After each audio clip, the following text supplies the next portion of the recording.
Hey everyone, welcome back to What's Cooking in Real Estate, August of 2022.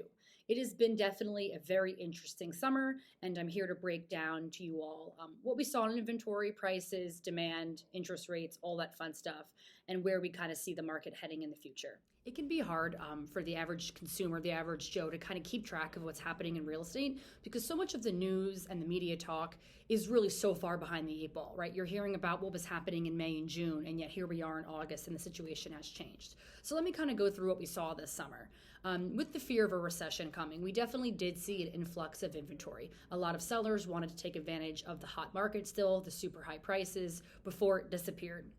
So we saw an increase in inventory at a pretty high rate, still way below pre-pandemic levels. But in April, May, June, we did see a week over week increase in available houses inventory, about 6 to 8%.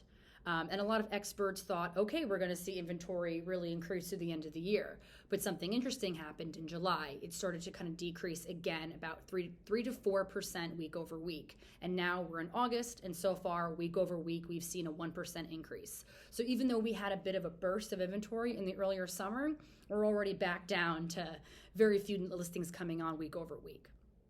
As I've mentioned in some of my past market updates, the economy is still doing pretty great. You know, we obviously have a concern about a recession coming and just the overall economy, but unemployment is still super low.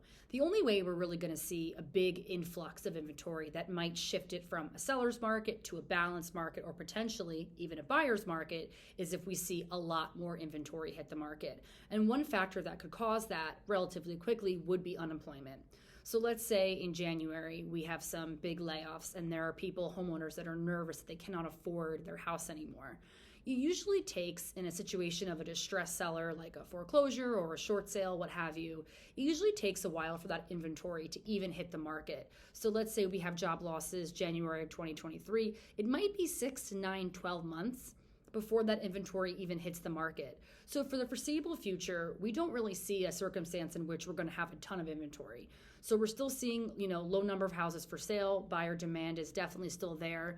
With interest rates peaking and then kind of dipping and mellowing off a bit, it's definitely helping buyers feel more comfortable to get back out there. We've also seen inflation kind of hit its peak and hopefully start trending downwards. So it seems like we're out of the woods in terms of hitting those high numbers of inflation and interest rates.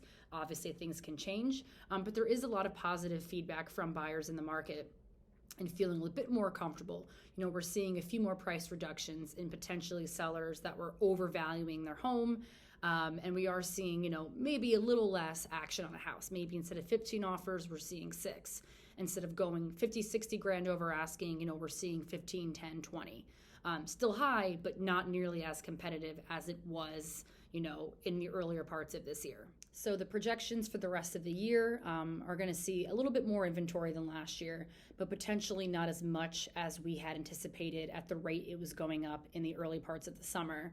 Obviously, like I mentioned, real estate changes very, very quickly. So I'll be sure to keep you guys in the loop month after month of where the inventory is going, where prices are going. And then obviously we all keep an eye on the economy, inflation, job losses, unemployment, all that fun stuff, and just kind of see where we're all going to be headed. But as of now, if you're looking to buy, sell, or invest in real estate, it's still an excellent time. The market is still strong.